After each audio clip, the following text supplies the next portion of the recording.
কেন্দ্রের ওয়াকফ বিলের বিরোধিতায় পথে তৃণমূল কংগ্রেস রানী রাসমণি রোডের সমাবেশ। এই মুহূর্তে বক্তব্য রাখছেন কল্যাণ বন্দ্যোপাধ্যায়। সরাসরি নজর রাখবো। সেকুলার দেশে কোনো ভেদাভেদ করা যায় না। এই সেকুলার দেশে সংখ্যালঘু মানুষের অধিকারকে কেড়ে নেওয়া যায় না। এই সেকুলার কান্ট্রি বাংলাদেশে বা পাকিস্তানে আপনি পাবেন না, বা আপনি ইরাকে যান, ইরানে যান, কিংবা আপনি যেখানেই যান, তাদের সংবিধানের মধ্যে আপনি সেকুলার কথাটা খুঁজে পাবেন না। কিন্তু ভারতবর্ষ এমন এক দেশ যে ভারতবর্ষের সংবিধান তাকে দেখতে হলে সেকুলার। ভারতবর্ষের আইন, ভারতবর্ষের মানসিকতা, ভারতবর্ষের মানুষ সংবিধানকে মেনে চলবে। প্রিয়াম্বলটা কি? প্রিয়াম্বল অফ দি কনস্টিটিউশন হচ্ছে সংবিধানের চোখ। সংবিধানের চোখ। ভারত সংবিধানটা কি যদি বুঝতে হয়, মাথার চুল থেকে পায়ের নখ পর্যন্ত যদি সংবিধানকে জানতে হয়, যে চোখ দিয়ে দেখতে হবে, সেই চোখটাই হচ্ছে প্রিয়াম্বল অফ দি কনস্টিটিউশন। কনস্টিটিউশনের প্রিয়াম্বল। চোখকে বন্ধ করে, অন্ধ হয়ে কখনো কোনো জিনিস দেখা যায় না। আজ যদি মোদিজি আপনি অন্ধ হয়ে যেতে চান, ভারতবর্ষের সংবিধানকে আপনি সম্মান দেন না, ভারতবর্ষের সংবিধানকে বোঝার মতো ক্ষমতা আপনার নেই। ওয়াকফটা কি? হোয়াট ইজ ওয়াকফ? এই প্রশ্ন আপনারা যারা এরা ওয়াকফ করেছেন তারা অনেক জানে, কিন্তু যারা ওয়াকফ সম্বন্ধে যারা ধারণা নেই তাদেরকেও তো জানতে হবে হোয়াট ইজ ওয়াকফ। ওয়াকফ মানে হচ্ছে dedication of the property to আল্লাহ। আমি আমার সম্পত্তি আমি আল্লাহকে ডেডিকেট করলাম। আমি যে মুহূর্তে ডেডিকেট করে দিলাম, সেই সম্পত্তির মালিক আমি নই, সম্পত্তির মালিক হচ্ছে আল্লাহ। আর আইন কি বলছে? আইন একটা সিস্টেম তৈরি করে দিয়েছে। সেই সিস্টেমের মধ্যে, মেকানিজমের মধ্যে দিয়ে এই আল্লাহর সম্পত্তিকে যারা রয়েছেন, সে মুতুয়ালি বলুন, ওয়াকফ বোর্ড বলুন, ওয়াকফ কাউন্সিল বলুন, এবং সমস্ত ধর্মীয় মুসলিম, তারা দায়িত্ববদ্ধ ওয়াকফ প্রপার্টি, আল্লাহর সম্পত্তিকে তাকে ঠিক মতো মেনটেন করা। তাহলে আজকে এই আল্লাহর সম্পত্তি, ওয়াকফ সম্পত্তি, সেই সম্পত্তিকে আজকে কেড়ে নেওয়া হচ্ছে কেন? কেন সেখানে হাত দেওয়া হচ্ছে? সেটা কি সংবিধান সম্মত না সংবিধান বহির্ভূত?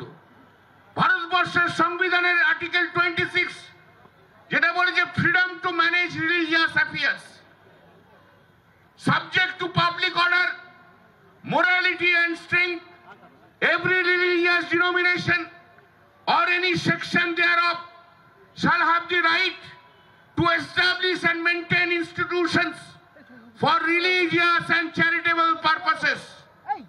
তাহলে একজন মুসলিমের তার অধিকার রয়েছে যে ধর্মীয় প্রতিষ্ঠানে যেখানে ওয়াকফ সম্পত্তি দেওয়া হয়, যার উদ্দেশ্য হচ্ছে রিলিজিয়াস এবং চ্যারিটেবল পারপাস এবং সোশ্যাল পারপাস, ব্যক্তিগত নয়, সেই পারপাস যখন রয়েছে, তাহলে আমার মানে মুসলিমের যদি সেই সম্পত্তি যে আঘাত দেওয়া হয়, সেই রিলিজিয়াস ফেথকে যদি কোনো ডাইরেক্টলি আর ইনডাইরেক্টলি যদি আঘাত করা হয়, তাহলে সেই চিন্তা ভাবনা, সেই বিল, সেই আইন ভারতবর্ষের সংবিধানের 26 নম্বর ধারার ভায়োলেট করে। Article 26 is violated.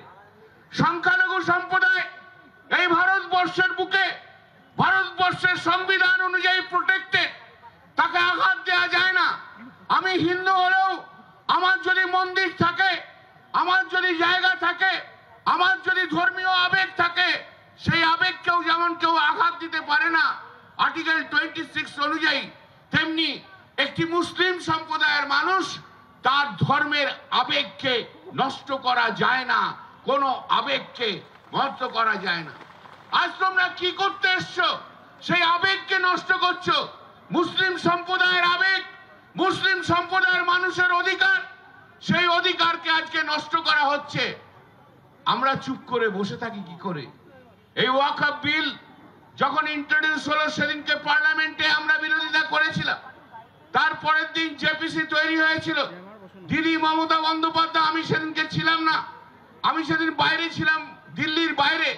দিদি আমাকে ফোন করে বলল, কল্যাণ তোমাকে আমি জেপিসির যে বডি তৈরি হয়েছে আমি তোমাকে সেখানে রাখলাম, তোমাকে লড়াই করতে হবে আমার ভারতবর্ষের পশ্চিম বাংলার মুসলিম সম্প্রদায়ের মানুষের জন্য, ভারতবর্ষের মানুষের